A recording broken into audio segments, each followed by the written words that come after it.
Well, as you can see, I'm blind, or as what we are also known today as a visually impaired person.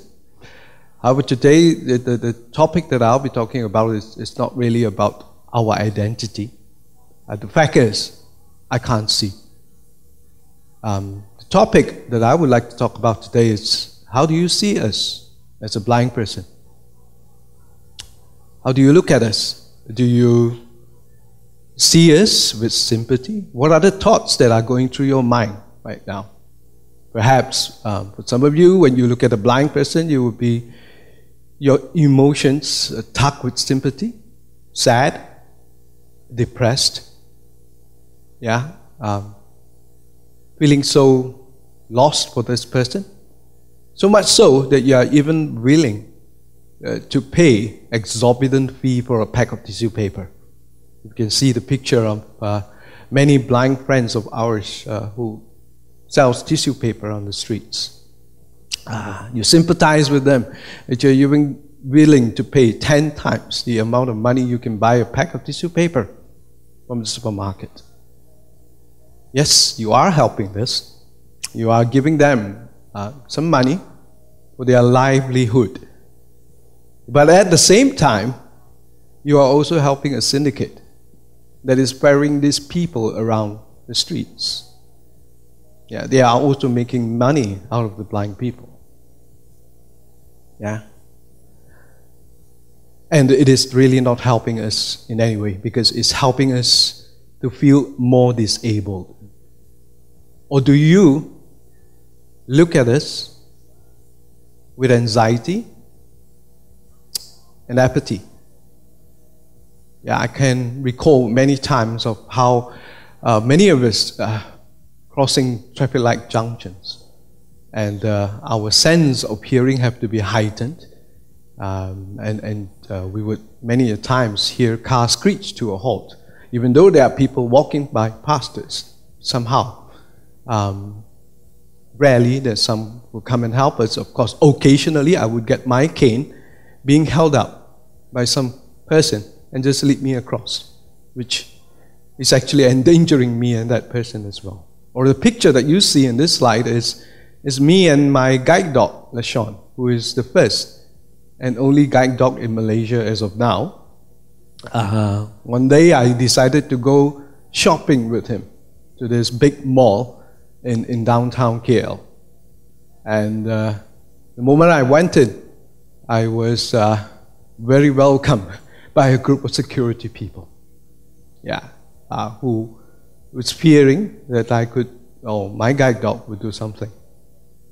I was wondering at that time, if I were to be wearing a police uniform, would they stop me?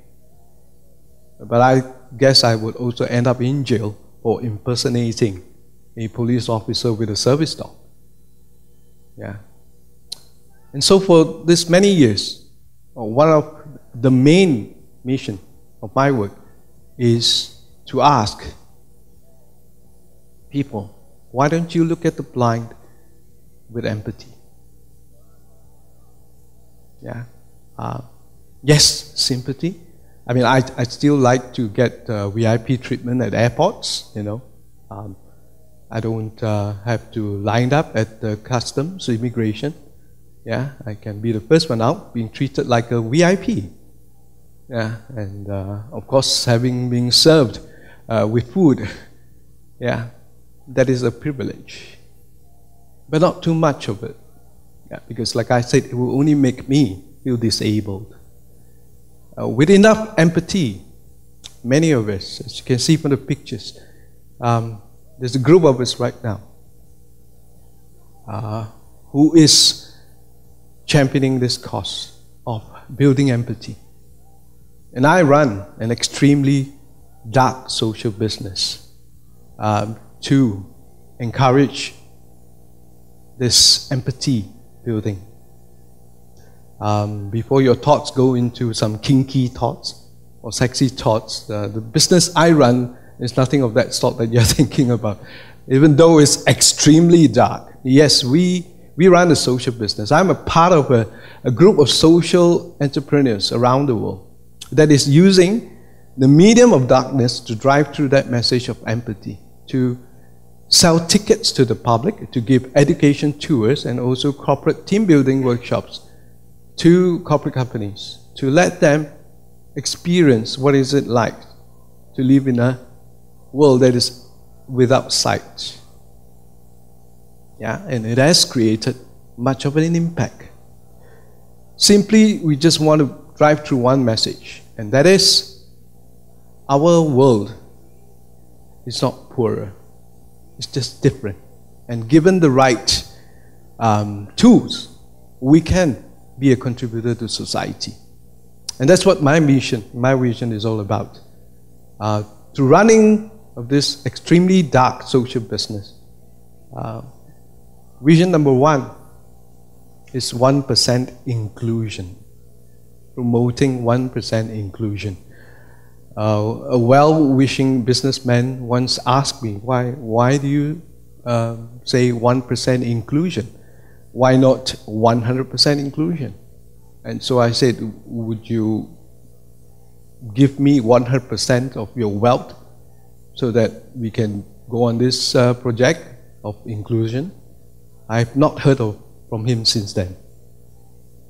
Yeah. So the mission that we are embarking on here, it's about money, but it's also to champion, to advocate for this 1% inclusion. We're talking about the budget. We're talking about the malls, developers who are building these big mega malls all over, millions of dollars.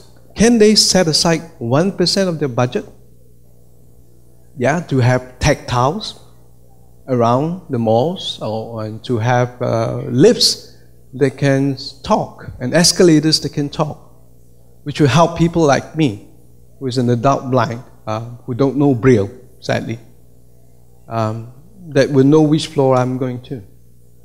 Or what about the schools? Could they, 1% of that number of students there are from the disabled group, and with the government, through the Ministry of Education, spend 1% of that training budget to train more teachers to teach the disabled.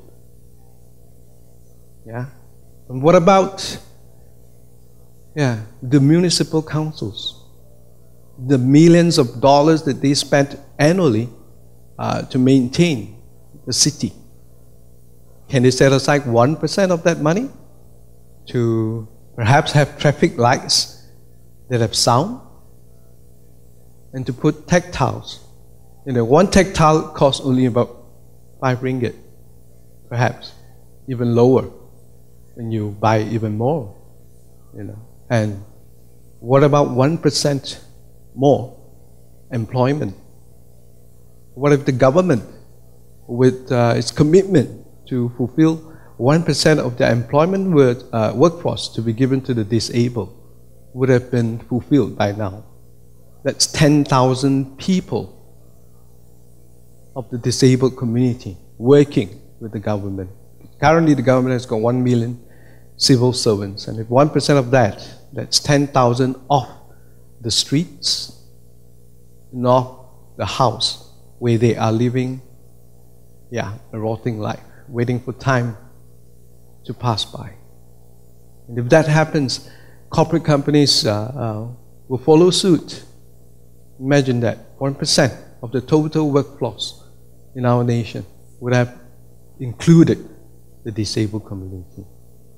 And what's the side effect to that is that, you are also helping senior citizens on top of the disabled community, because with traffic lights that can sound, and also the lifts that gives voice, and it will also help senior citizens, because they too have failing eyesight and mobility.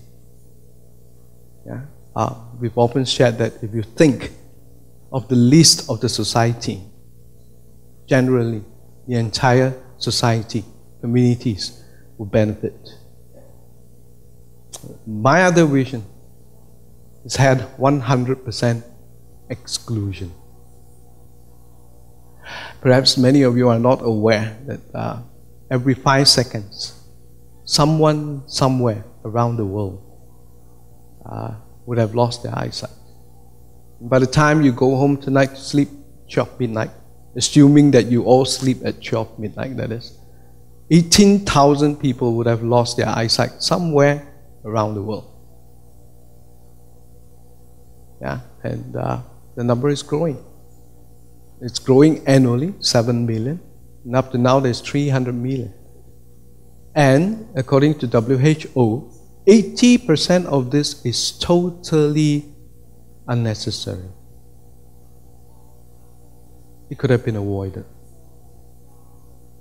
And this is what we do as well. Besides using the medium of darkness to encourage empathy, we are also doing whatever we can to exclude people from joining the VIP club. There's enough of us here. Please don't come and join us, especially towards the younger generation. It is truly a growing concern. When you hear of stories of 2-3 years old wanting to use the iPhone and the iPad, I can't share with you how many horrifying stories that we hear about youths who just lost their eyesight because of spending too much time playing computer games. They don't even blink their eyes. Yeah. And we are now living at a stage where in our nation we have got 3 million diabetics and up to 6 million people who have got cholesterol, high cholesterol. Imagine 5 to 10 years from now, 8 to 10% of them becomes visually impaired. Is our nation prepared to handle the numbers, hundreds of thousands, disabled people? Think about the economy, think about the emotional trauma that each and every one of this family member will have to go through. And I, being an adult stricken with glaucoma, having lost my eyesight at the age of 45, I certainly would not want anyone within my capabilities to end up in a situation like me. And really it's all an effort, not just by me alone. And I pray very much that the younger generation, especially many of you today, to come alongside with us on this mission. Come alongside with us on this vision. 1 hour less on the computer probably would give you even more hours with good eyesight to see what is going to be ahead of you. It's going to be a long journey, and we are more than prepared for it. We just pray that through events like this, as we carry on this message, that no one needs to be blind. It is perhaps an utopian dream that I may have, but I have always believed that every building, every invention begins with a dream. Helen Keller once said that what is worse than being blind is having sight but no vision.